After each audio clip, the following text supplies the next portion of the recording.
tardes. Hoy nos encontramos con el Magíster en Derecho Constitucional y Derechos Humanos, Jorge Alberto Solís Goche. En la entrevista de hoy hablaremos sobre su experiencia laboral. Buenas tardes. Quisiera saber por qué usted se decidió hacia la carrera de Derecho. Buenas tardes. Yo tuve la aspiración desde temprana edad de poder estudiar el Derecho porque siempre consideré que era una carrera que podía aportar mucho a la sociedad en cuanto a la búsqueda de la justicia. ¿Qué es lo que más le gusta de su carrera? Yo soy un abogado litigante y lo que más me gusta es precisamente yo litigar. Muchas gracias. Buenas tardes. ¿Qué es lo más importante que ha aprendido durante su trayectoria profesional? Muy bien, como abogado uno tiene que aprender pues a asumir mucha responsabilidad, dedicación, voluntad y sobre todo estar constantemente actualizado para poder ejercer una buena defensa. Entonces es cierto de que un abogado, si no se sigue preparando e informando, se estanca ahí. Efectivamente, porque el derecho no es estático. El derecho cambia, se renueva, se modifica de acuerdo al comportamiento de la sociedad. Y por lo tanto es necesario pues que el abogado también esté al tanto, al día de todos estos cambios que ocurren en el mundo del derecho.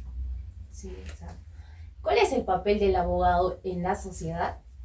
El abogado debe ser no solo un defensor de las personas en litigio, defender a los patrocinados, sino que tiene que ser un promotor de la justicia en el país. Y es un promotor de la justicia en el país identificando, analizando y exponiendo pues, los problemas jurídicos, los problemas sociales que tengamos en nuestra localidad, en nuestra región y obviamente a nivel nacional. Sí. ¿Y qué tan importantes son los valores para un abogado? Es fundamental, porque recuerda que quienes acuden a buscar a un abogado son personas que tienen alguna aspiración, algún problema y que están poniendo en tus manos precisamente esa aspiración. Por ejemplo, la madre que pide alimentos para su hijo está poniendo en las manos del abogado los alimentos de esa criatura, o aquella persona que tiene un proceso, por ejemplo, de un bien inmueble, está poniendo en las manos del abogado su propiedad, o con mayor razón en el caso de los procesos penales. La persona acusada que busca un abogado está confiando en el abogado su libertad. Por eso es que el abogado tiene que actuar con lealtad, con honestidad, con honradez, con los principios pues, necesarios para ejercer de manera adecuada la defensa.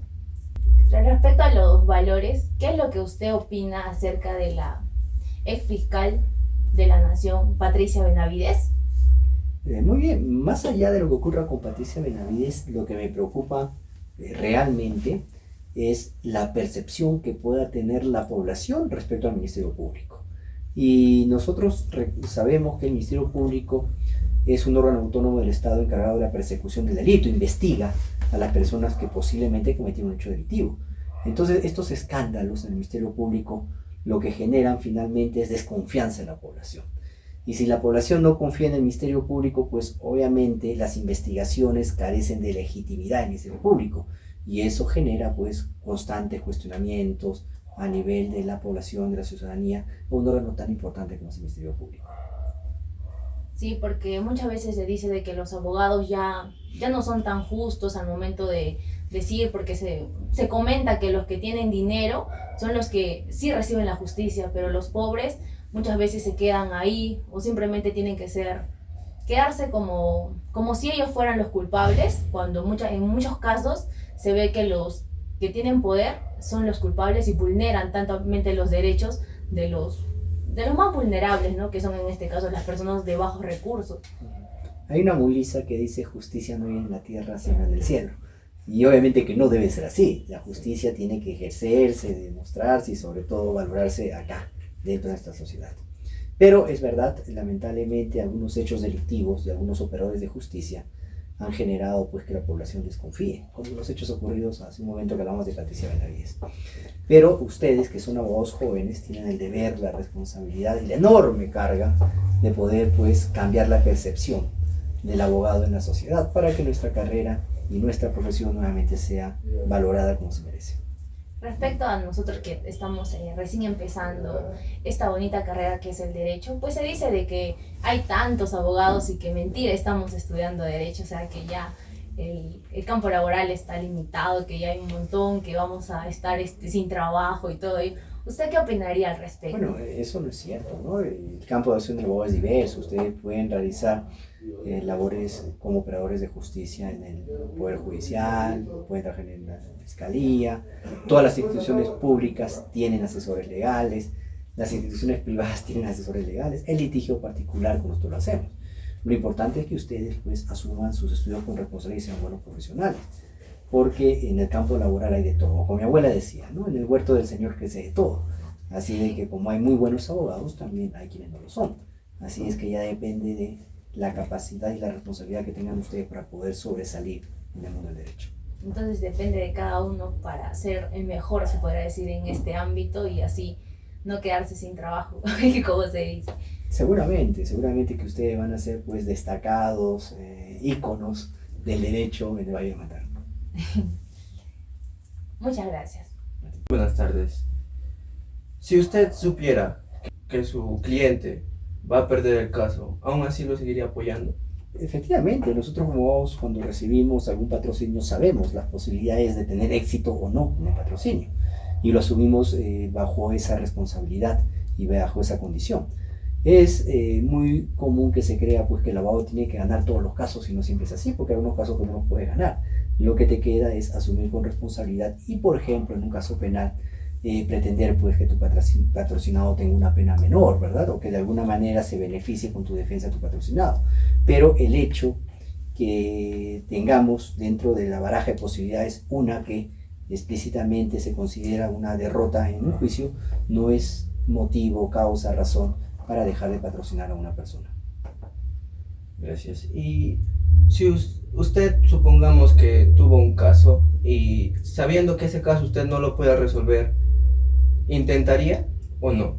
Claro, precisamente lo interesante del derecho es de que existen distintas interpretaciones de la norma. Tú te imaginas qué pasaría si la norma no se interpretara y se aplicara tal y como está establecido en el código o en la ley. No habría necesidad de los abogados. Los abogados precisamente existimos porque interpretamos desde diverso ángulo la norma a favor de nuestro patrocinado. ¿Me podría comentar cuál fue su caso más complicado de resolver? Cuando yo comencé a litigar, asumí la defensa de los pensionistas de jubilación por invalidez, a quienes les habían recortado la pensión porque efectivamente muchos de ellos habían obtenido la pensión de invalidez con certificados médicos falsos. Y me tocó asumir la responsabilidad cuando ya había sido apelado el proceso en la Sala Civil de Huancayo y llegamos hasta el Tribunal Constitucional.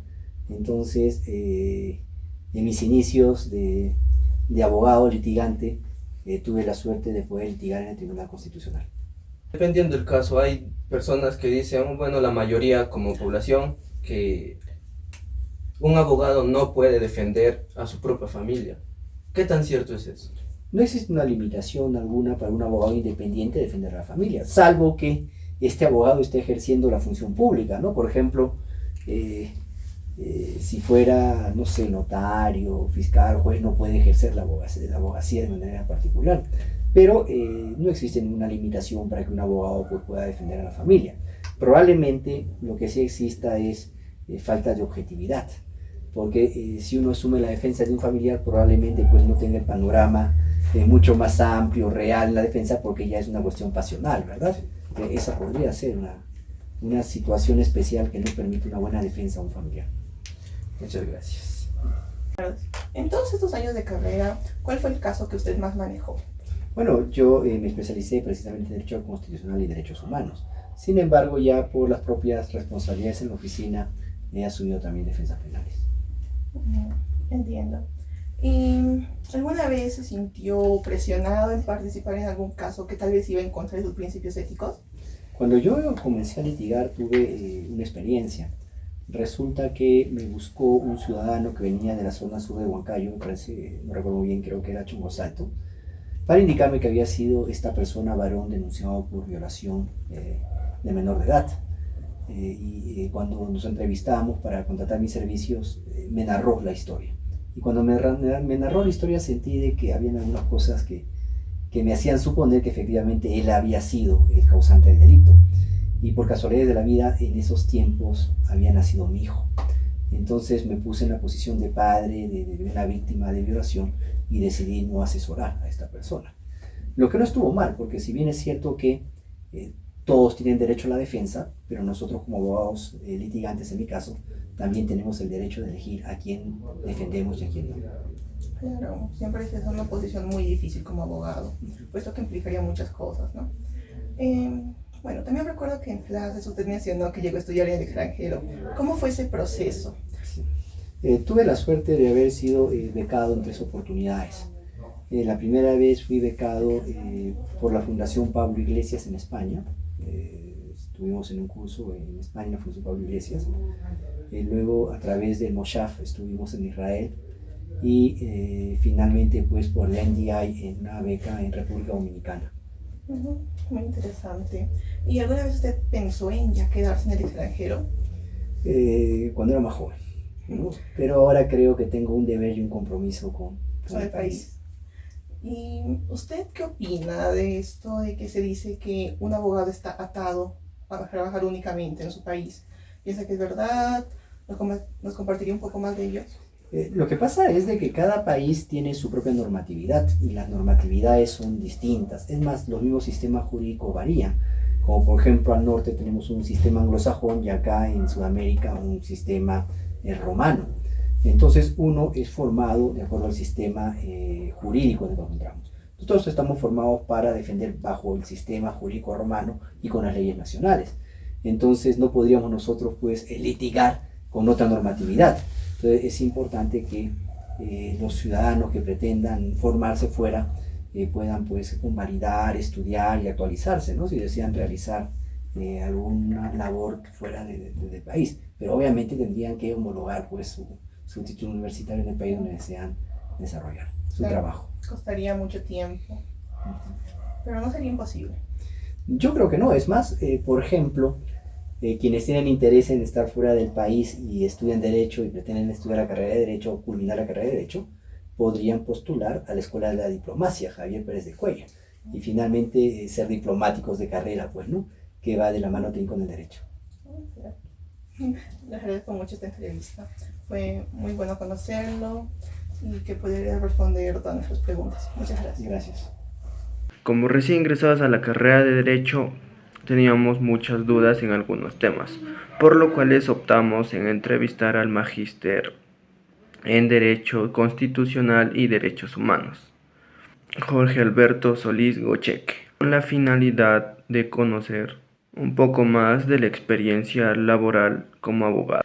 Gracias que a la entrevista nos libró de muchas dudas, de muchas preguntas que teníamos, ya que sus respuestas eran profesionalmente basado en experiencias que él tuvo, participación en litigios importantes, en políticas públicas relacionadas con el área de derecho. Además, la entrevista podría como explorar y enfrentar desafíos éticos y prácticos en su trabajo, así como su impacto de la labor en la sociedad. Gracias al magíster que aceptó amablemente participar en la entrevista y responder con gentileza a cada una de nuestras dudas.